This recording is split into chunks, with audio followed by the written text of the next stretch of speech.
Today, I'm going to give you an example of how to overcome the worst part of the worst emotional illness, which is depression. And the worst part is hopelessness. And that's why a lot of people turn to suicide, because they become hopeless. Or you may have felt this way. You feel hopeless that things could ever change, that things could ever improve. And in this video, you're going to learn that that is never true. The hopelessness is the greatest hoax that you can perpetuate on yourself, because it's always the result of distorted thoughts and never because of your depression or your anxiety or your troubled marriage or whatever. The woman I have in mind was someone, let's just call her, I got to write down a name for her because I kind of change names to protect people. How about Julia? That's a pretty name. I used to go into the inpatient unit of our hospital in Philadelphia, and because I developed a cognitive therapy daily group, so the patients would have more than just electroconvulsive therapy or massive drugs. They'd have a chance to talk about their problems and get real help. And so then once I got the program up and running, I would go in once a week to teach the group and teach the nurses and the psychologists and the people who were running it every day, so they'd learn new techniques and kind of be inspired. At the beginning of each group, I have patients fill out brief scales, and we use them in the Feeling Great app too, but to see how depressed the person is, how suicidal they are, how angry they are right now at the start of the group, how anxious, how any marital problems. They're just quick scales, how happy they are, but they're really accurately track those kinds of feelings. And then at the end of the group, I have them fill it out again.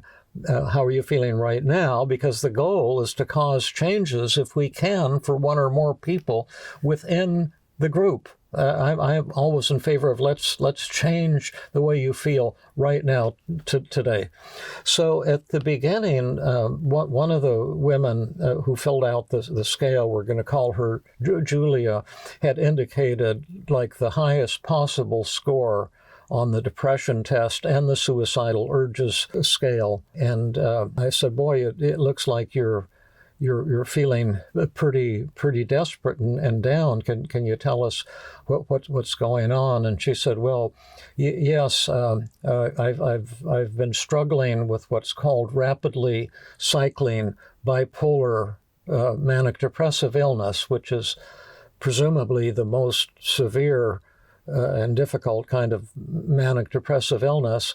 And she says, I've had many hospitalizations here in the last 15 years. I've taken all kinds of medications, and nothing has been able to help me, and I'm feeling hopeless, and I've decided to commit suicide as soon as I get the opportunity, hopefully before the end of the day today. And I wanted to check out to see, is she looking for help, or is she defiantly proclaiming that she's going to attempt suicide no matter what? And I want to see kind of where she was at on the motivation resistance scale. So I said to her, I'm so sad that you've had so much trouble with this rapidly cycling bipolar illness, and I'm so sorry you feel hopeless, like nothing can ever change. I'm wondering, have you been mainly treated with medications, or have you ever heard of something called cognitive therapy?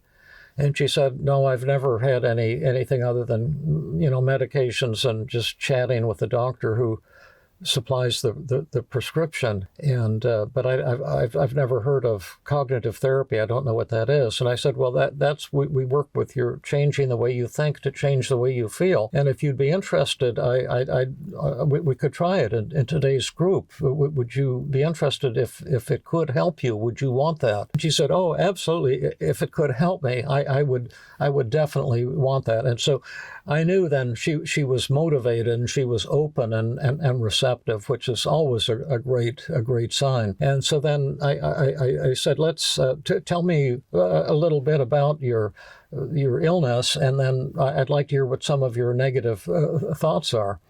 And she said, well, I'm married and I have two young children who I love very much, and my husband has a good job, and I have a kind of a part-time business that I've started up, and it's going pretty well. But every time I run into a manic or a depressed cycle, I can't continue the business for a week or two or maybe a month, and then I have to start all over again.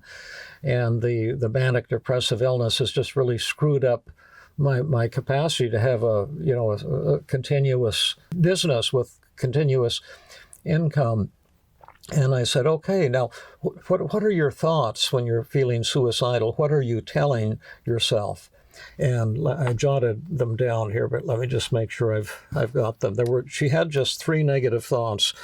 One is, this effing disease has ruined my life and ruined my business. That's thought number 1, and she believed that 100%. Thought number 2 is, I'm a burden to my family, my doctors. I'm a burden to everyone who knows me.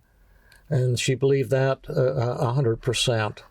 And number 3, my family, my doctors, my parents would be better off without me. And she believed that 100%. And when I work with people, or if I was working with you, I use a lot of techniques depending on the thought to kind of help the person see through what you're telling yourself, to see that it's distorted and not really realistic, that you're fooling yourself in kind of a cruel way. And the moment you see the truth, your feelings can improve dramatically. So I said, well, let's take a look at this thought that your family would be better off if you were dead. Let's try a technique called the survey technique. You ask people what their opinion is. We can't ask your husband if he wants you to die, because he's not here right now. He might be in this afternoon, and you could meet with a social worker and ask him. But we can at least ask the people here in the group, do you think that Julia's family, children and parents would be better off if Julia kills herself? And before that, I have to say, I forgot a little piece of the story. I said to Julia, how did you come to the decision that your family would be better off if you were dead? Like, do your children come up to you saying, Mommy, we really hope you'll commit suicide today, things like that? And she says, well, no. He said, you believe this 100% for something you have no evidence for. She says, well, I can kind of feel that, they'd be better off. Say, well, you can ask them later if you like, but the most we could do, let's ask the people here in the group. Would you be willing to ask them one at a time? And she said, well, that'd be a waste of time, because they just tell me what I want to hear. They won't tell me the truth. And I said, and maybe you have that thought also. And I said, well, we can ask them 2 things, because I'm pretty good at telling when people are lying. But first, you can ask them, do you think my family would be better off if you were dead, or if I were dead, you can say. And then after that, you can say, are you telling me the truth, or just blowing smoke in my face and telling me what you think I want to hear to cheer me up? And then, we can get some information that way, perhaps. So I said, why don't you start asking people? Start with this young woman sitting right next to me, because we were around a circular table. So she turned to the young woman and said, do you think my family would be better off if I were dead? If I kill myself, they'll be better off. What do you think? And I turned to the woman, and tears were rolling down her cheeks, and she was pretty devastated and a little on the angry side. And she said, Julia, you're crazy. You don't know what the F you're talking about. My baby brother committed suicide. He was in the bedroom right next to mine. And I heard a loud bang. And I said, oh no. And I rushed into his bedroom, and he had blown his brains out. I was devastated. My mom and dad were devastated. And we think about that every day. We've never gotten over it. It's the most terrible blow that I've ever had and that our family has ever had. Was my brother a pain in the ass? You bet he was. Was he depressed? You bet he was. Did we want him to die? Nothing could be further from the truth. She said, Julia, your children love you. Your husband loves you, and you don't even know it. And then she just started sobbing, and a lot of the others in the group started sobbing.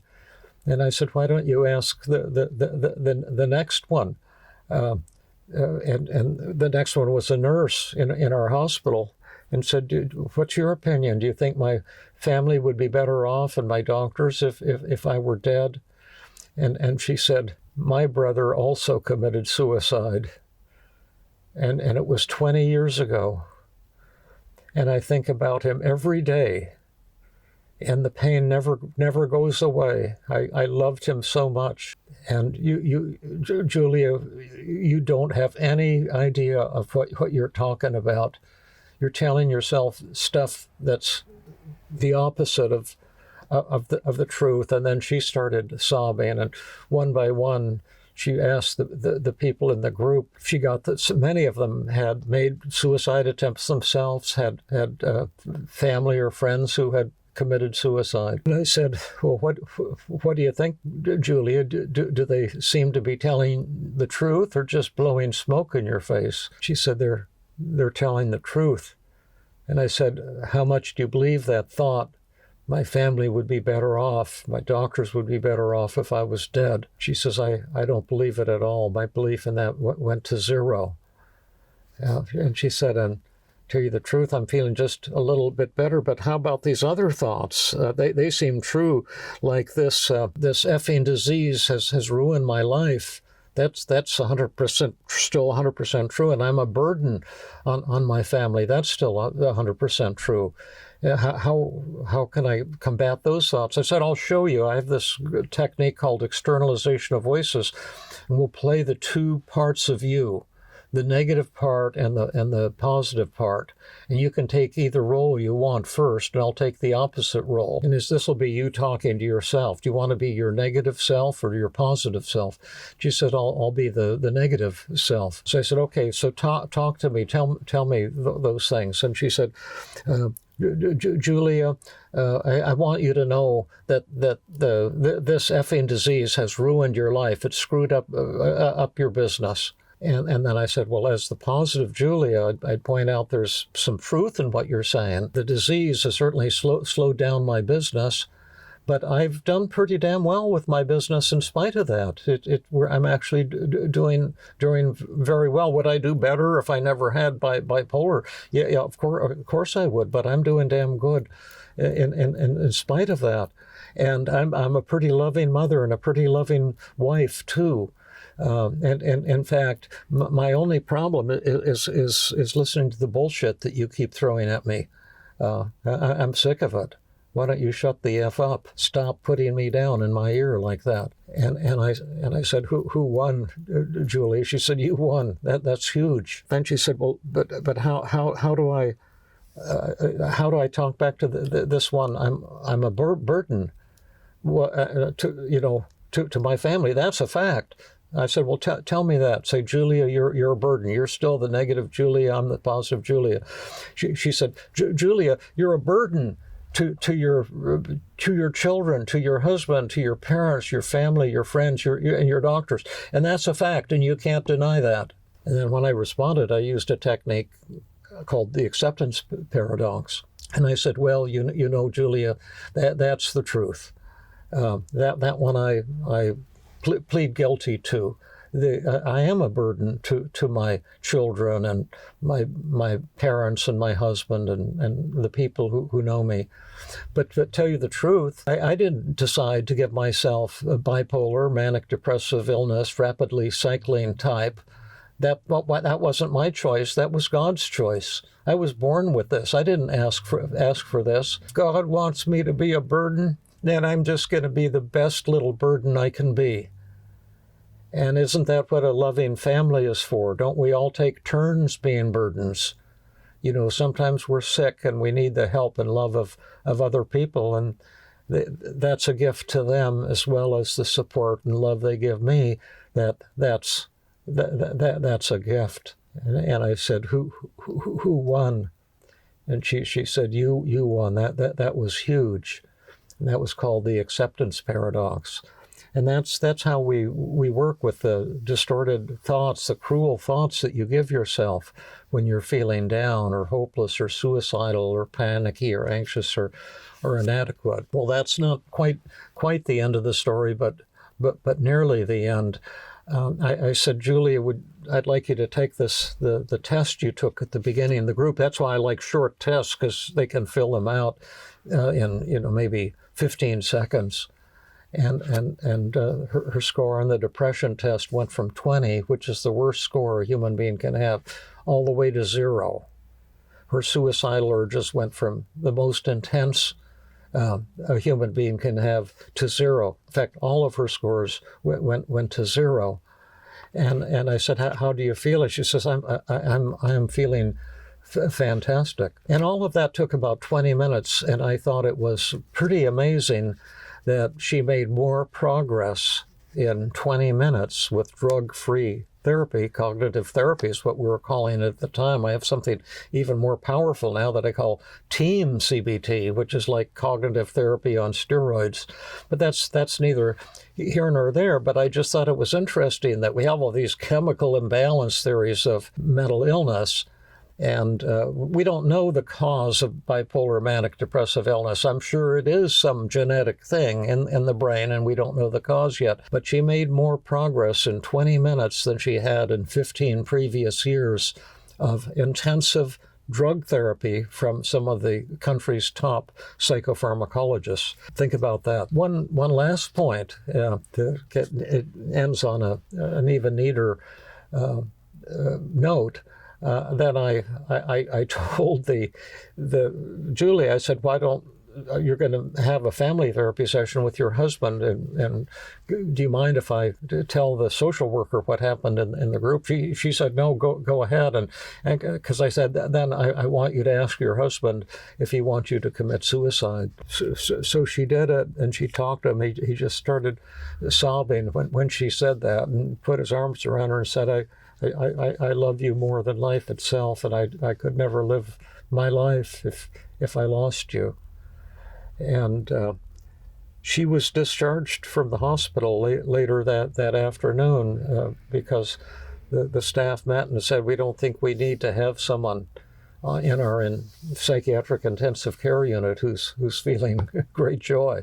So it was kind of a really neat conclusion. So anyway, that's my story, and I just love my career because it gives me the chance to interact with people like Julie, and maybe to be helpful to someone like you as well, because now we've got the Feeling Great app that can do a lot of the things that I do.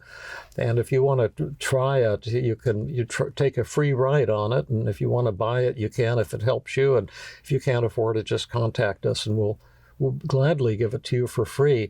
Or if you don't want to take that route, there's all kinds of free resources to learn this kind of thing on my website. I've got a lot of books, Feeling Good, Feeling Great, Feeling Good Together, that research has shown is very helpful to people who are struggling. Or you could just give a like if you like this video, or sign up for our list, or become a subscriber, I guess is the term. And that's about it for today. But I want to thank you for coming and watching, and hope you found that story inspiring. That the goal of my life is to give someone joy, to transform their sorrow, their despair into joy. Because when I give them that, they give it to me simultaneously, and I hope we can have the same exchange between the two of us. So thank you so much, and stay tuned, because there's a lot more to come if you like that. Bye-bye.